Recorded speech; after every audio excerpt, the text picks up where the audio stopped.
ठीक है भाई, पेज नंबर 50 पर 3 आइसोटोप्स और डिफाइन किए गए हैं। ये यूरेनियम के आइसोटोप्स हैं। यूरेनियम एक रेडियो एक्टिव एलिमेंट है। इसका एटॉमिक नंबर 92 होता है और एटॉमिक मास 234 होता है। असल में जो एलिमेंट है ज़्यादा मिकदार में वो 238 है, लेकिन नेचर के अंदर 235 भी पाया जाता है और नेचर के अंदर 234 भी पाया जाता है।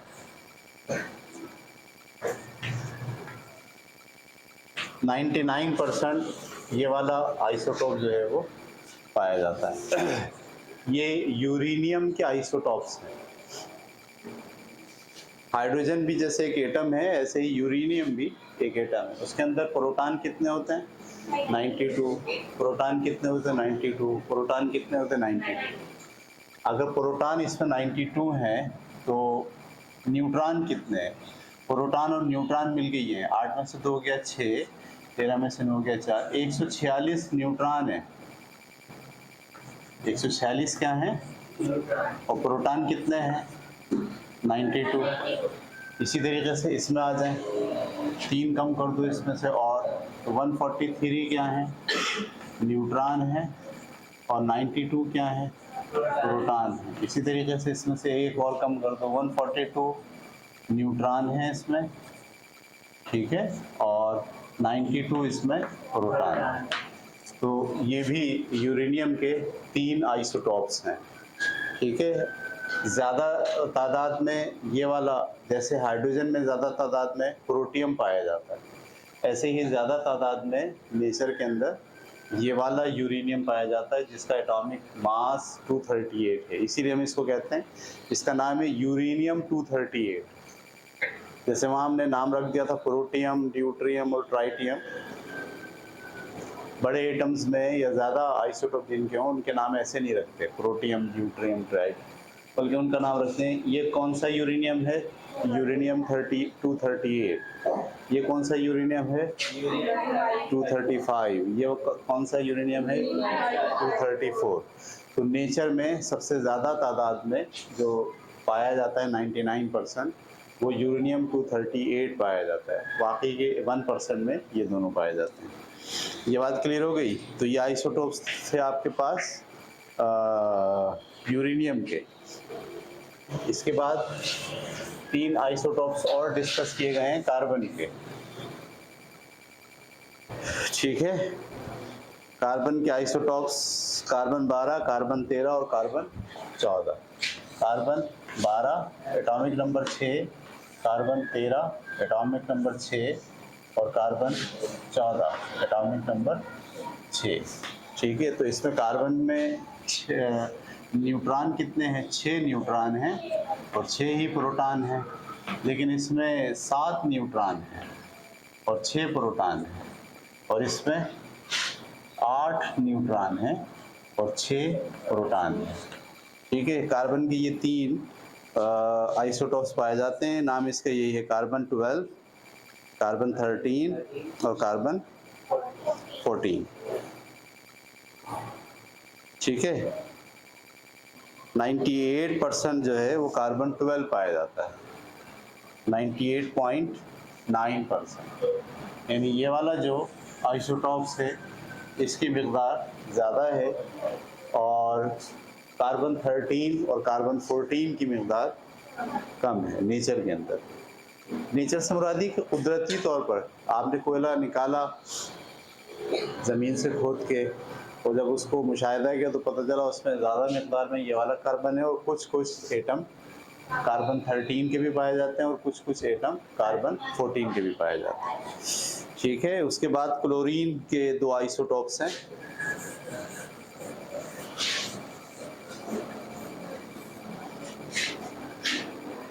ठीक है। क्लोरीन 35 और क्लोरीन 37।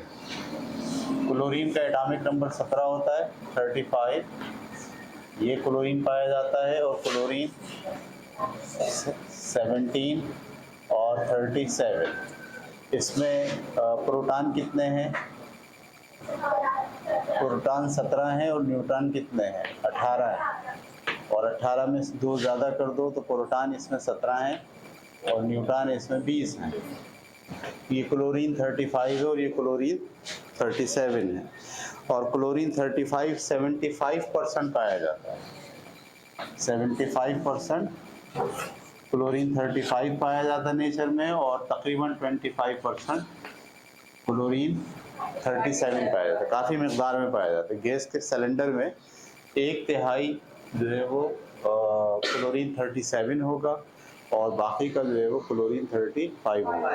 क्लोरीन के भी सिलेंडर होते हैं, जैसे ऑक्सीजन गैस के सिलेंडर होते हैं, एलपीजी के सिलेंडर होते हैं, ऐसे ही क्लोरीन गैस के भी सिलेंडर होते हैं। क्लोरीन गैस इस्तेमाल होती है पानी को डिसइंटीग्रेट करने की। क्या हो गया?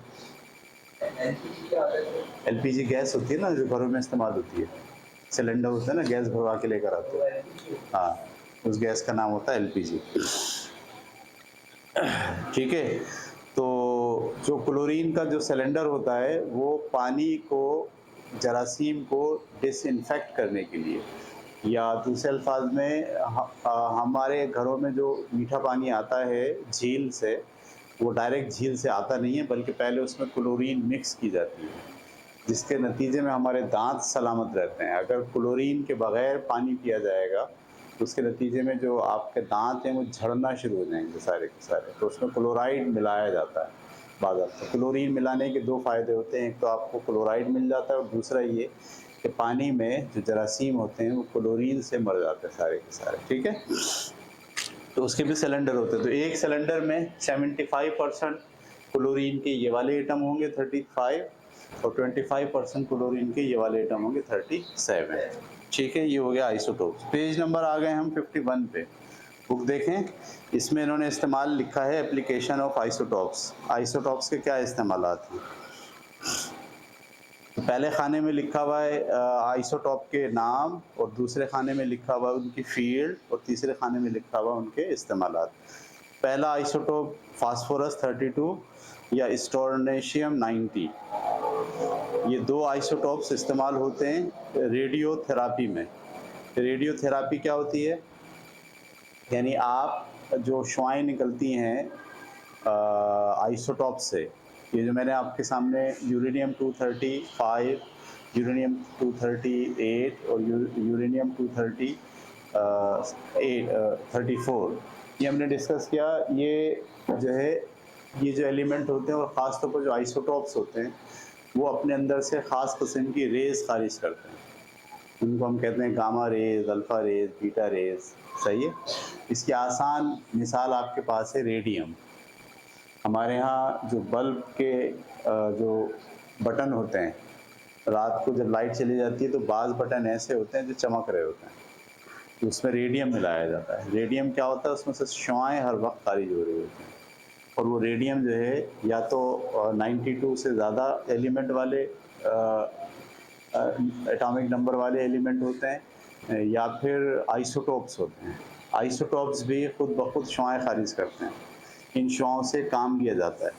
तो पहला जो आइसोटोप जिसका नाम है फास्फोरस 32 या स्टोरनेशियम 90, इससे क्या काम लेते हैं?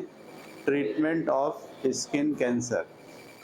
अगर आपको जिल्द का कैंसर हो जाए तो डॉक्टर जो है वो ये शुआएं मार के आपके जिल्द के वो कैंसर के जो जरासीम है उनको किल करता है। दूसरा कोबाल्ट 60, ये भी रेडियोथेरापी में इस्तेमाल होता है और क्या काम करते हैं? Treatment of body cancer due to more penetrating power. ज़्यादा पावर अगर चाहिए कैंसर ख़त्म करने के लिए तो फिर ये वाला आइसोटोप इस्तेमाल होता है।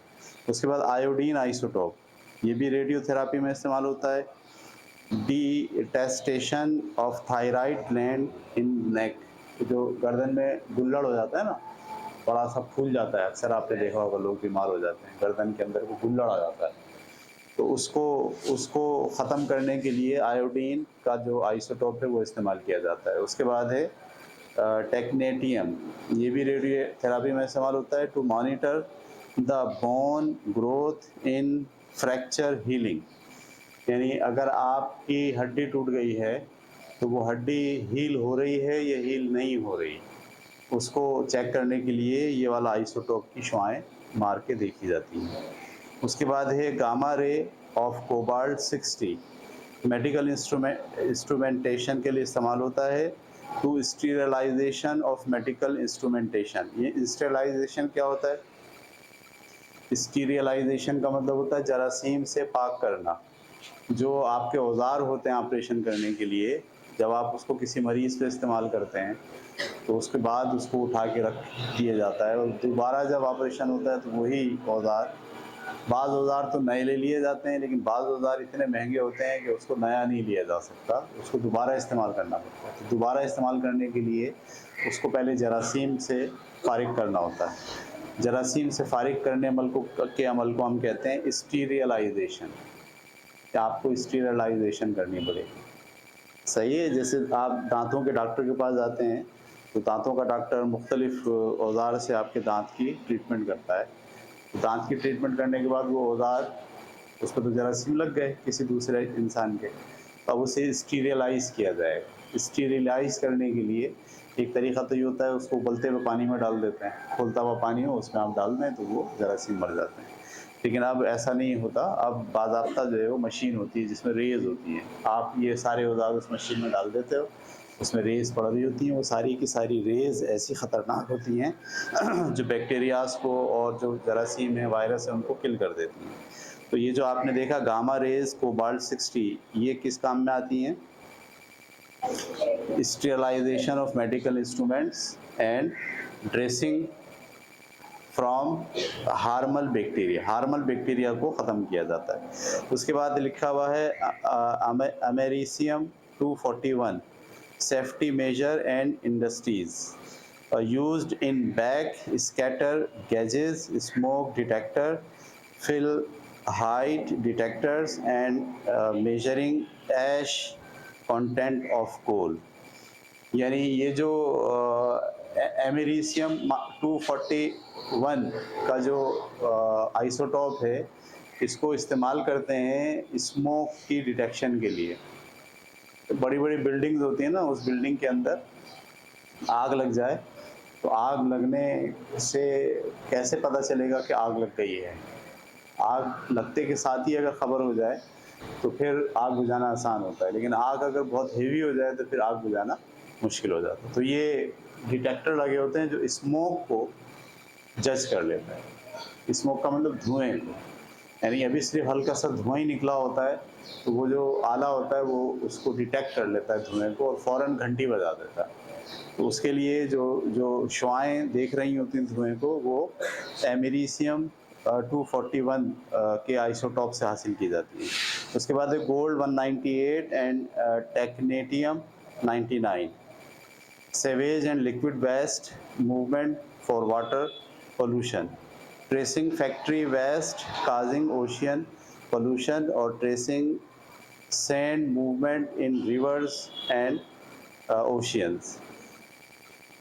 ये जो शुआएँ हैं गोल्ड की 198 का, इसका इस्तेमाल किया है जो फैक्ट्री से निकलता है फुजला पानी, गंदा पानी, केमिकल वाला पानी, तो उसको जज करने के लिए कि इसमें कौन कौन से ख़तरनाक केमिकल मौजूद हैं, ये वाली आइसोटॉप्स को इस्तेमाल किया जाता है।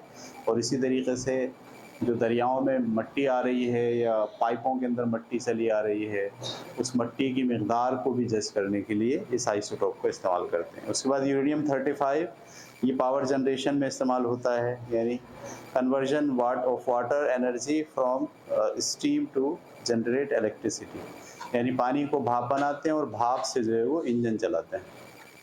उसके बाद है प्लूटोनियम 238, सही है, ये इस्तेमाल होता है मेडिसिन के अंदर। Use to stimulate a regular heart beat in heart pace maker, जो हार्ट बीट बढ़ जाती है उस हार्ट बीट को रेगुलेट करने के लिए ये वाला आइसोटोप इस्तेमाल होता है। कैसे होता है ये हम डिटेल में नहीं पढ़ रहे, हम ये पढ़ रहे हैं भाई इनको यहाँ इस्तेमाल करते हैं, कैसे करते हैं, क्या मशीन होती है और कैसे इस्तेमाल किया जाता है, इसको डिटेल हमें, यानी आप चाहें तो यूट्यूब पे जाएं और ये जो यूज़ लिखा हुआ है इसको जाके वहाँ लिखें तो आपको वीडियोज आ जाएंगे भाई ये कैसे जो है वो आप इसको हैंडल करते हैं।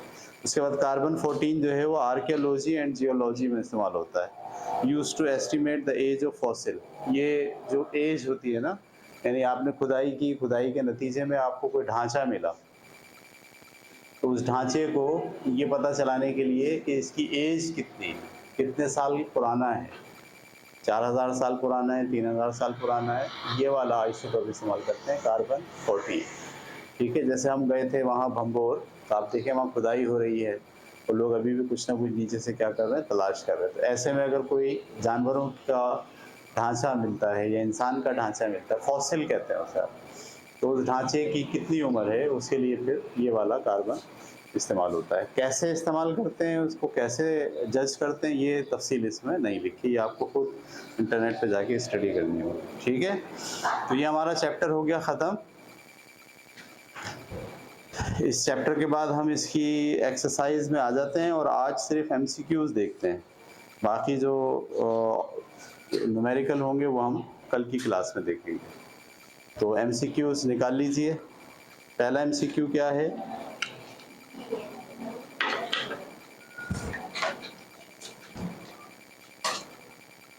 लिखा हुआ है in an atom number of proton and neutron are added to obtain. जब नंबर ऑफ प्रोटॉन को और नंबर ऑफ न्यूट्रॉन को जमा कर लेते हैं तो क्या आ जाता है,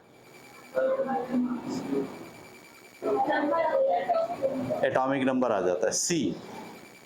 इसका सी सही है। इफ प्रोटॉन नंबर इज 19, अगर प्रोटॉन उसमें 19 हो तो electronic configuration will be, electronic configuration क्या होगी, 289 ऐसे होगी, 2881 ऐसे होगी, 281 ऐसे होगी, 283 ऐसे होगी। 289 नहीं होगी, बी में आएगा 2881। सही है, 18 तक तो दी गई थी ना आपको। ये देखिए आप पेज नंबर अगर आप जाएं,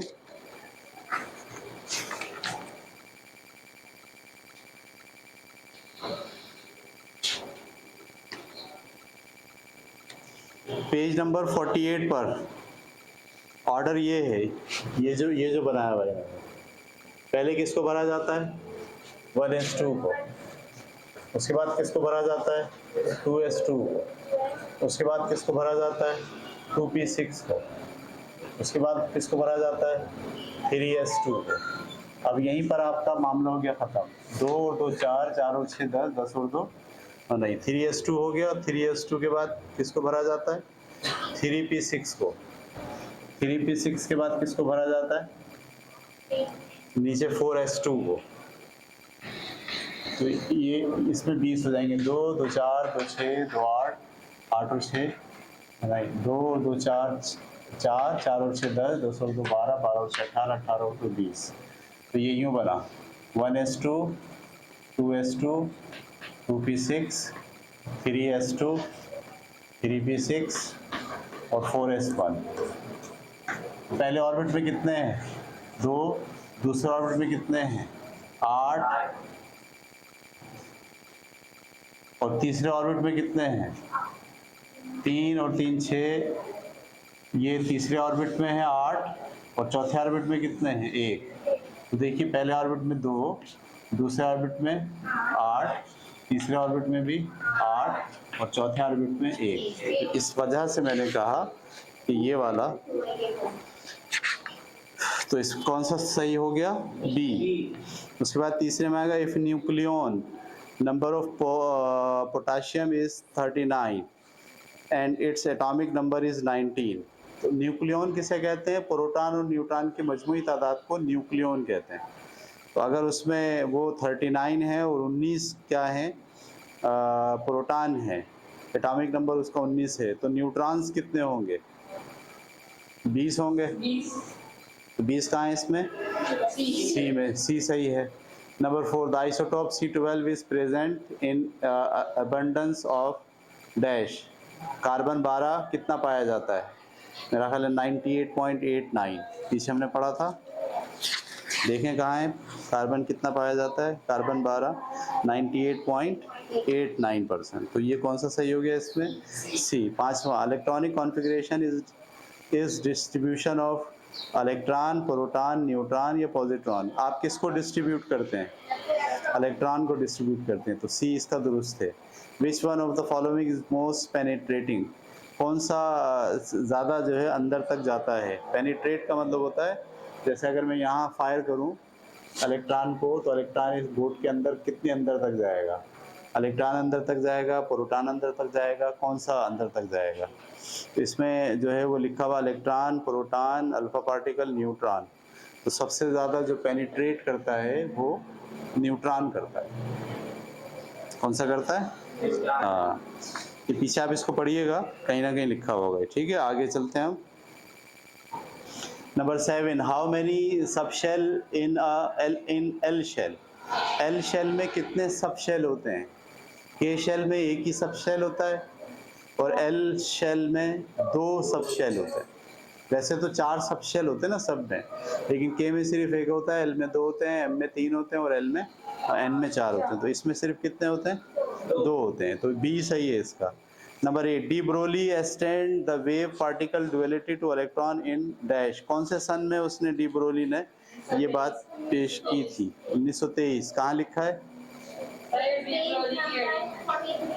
43, पेज नंबर 43 की पहली लाइन में, इन 1923। तो 1923 में डी ब्रोली ने ये बात कही थी कि एटम जो है वो डुअल नेचर का होता है। Number 9, name the material of screen which is used in Rutherford atomic model. Atomic model में जो स्क्रीन यूज़ हुई थी उसका नाम क्या था? एल्युमिनियम फॉयल थी, जिंक सल्फाइड थी, सोडियम सल्फाइड थी, एल्युमिनियम सल्फाइड थी? पता नहीं भाई, देखिए जाके पीछे रदरफोर्ड का एटॉमिक मॉडल, जिसमें उसने पेज नंबर, हाँ, जिंक सल्फाइड कहाँ लिखा हुआ है? 39 के ऊपर लिखा हुआ जिंक सल्फाइड की उसने स्क्रीन इस्तेमाल की। तो इसमें कौन सा जवाब सही है? बी। उसके बाद 10वां, which rays are used for sterilisation of medical instrument. Medical instrument में स्टेरिलाइजेशन में कौन सी रेज इस्तेमाल होती हैं? तो आपने देखा वो गामा रेज थी। कहीं नजर आया कहाँ लिखा हुआ है?